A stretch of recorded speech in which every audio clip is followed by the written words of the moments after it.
Hi price Lord, எல்லாம் நல்லா இருக்கிறீங்களா? இன்னைக்கு என்னோட பைபிள் ரீடிங் டைம்ல இந்த யாக்கோபு 5ஆம் அதிகாரம் படிச்சுட்டு இருக்கும் போது கரெக்டா ஆண்டவர் இந்த 16வது வசனம், யாக்கோபு 5ஆம் அதிகாரம் 16வது வசனத்துக்கு நேரா என்ன நடத்தினாரு.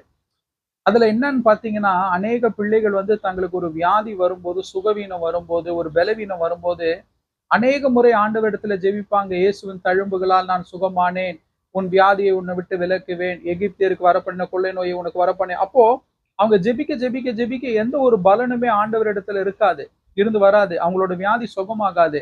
அதன் பிறகு அவங்க என்ன சொல்லுவாங்கன்னா, அண்ணன் நான் எவ்வளோ விசுவாசமா ஜெபிக்கிறேன், ஆனாலும் கர்த்தர் என்னோட வியாதியை எனக்கு சுகமாக்க மாட்டிக்கிறாரு அப்படின்னு சொல்லி. நான் பாருங்க கத்து கொடுக்குற பிள்ளைகளா, இங்க பாருங்க. இந்த யாக்கோபு 5ஆம் அதிகாரம் 16வது வசனம் பாருங்க. நீங்கள் சொஸ்தம் அடையும்படிக்கு உங்கள் குற்றங்களை ஒருவருக்கொருவர் அறிக்கையிட்டு ஒருவருக்காக ஒருவர் ஜெபம் பண்ணுங்கள். நீதிமான் செய்யும் ஊக்கமான வேண்டுதல் மிகவும் பலனுள்ளதாய் இருக்கிறது. இப்போ நீதிமான்னா இயேசுவின் ரத்தத்தினால நான் கழுவப்பட்டுட்ட நீதிமான் இல்ல.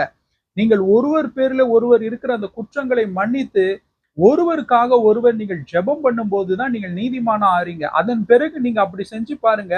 அப்போ உங்களுடைய ஜெபம் எப்படி இருக்குதுன்னா, நீதிமான் செய்யும் ஊக்கமான வேண்டுதல் மிகவும் பலனுள்ளதா இருக்கிறது. அப்போ கர்த்தர் உங்களுடைய ஜெபத்திற்கு அவர் மிகுந்த பலனை கொடுப்பார். நீங்கள் உங்களோட நோய் நீங்கும்படிக்கு, உங்கள் வியாதி நீங்கும்படிக்கு, உங்கள் சரீரத்தில் இருக்கிற வேதனை நீங்கும்படிக்கு பிறர் பேரிலே ஒரு குற்றத்தை, வைராக்கியத்தை, கசப்பை நீங்கள் வைத்துக்கொண்டு நீங்கள் ஜெபிக்கும் போது கட்டாயம் உங்கள் நோய், உங்கள் வியாதி உங்களுக்கு சரியாகாது. ஆனால் இதே நீங்க அவர்களை மன்னித்து விட்டு அவர்கள் பேர்ல இருக்கிற உங்கள் இருதயத்துல கசப்பை எடுத்து போடுங்க. ஒருவேளை எடுத்து போட முடியலன்னா, ஆவியானவர் நம்மளுடைய பலவீனத்துல உதவி செய்கிற கர்த்தருடைய ஆவியானவரிடத்துல, அப்பா அவர்களை குறித்தான என் இருதயத்துல இருக்கிற அந்த கசப்பெல்லாம் எடுத்து போடுங்க சொல்லிட்டு நீங்க ஜெபிச்சு பாருங்க.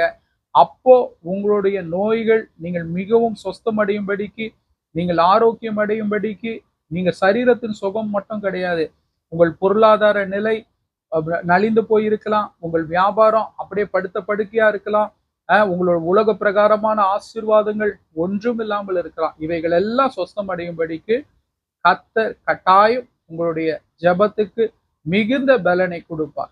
சரிங்களா?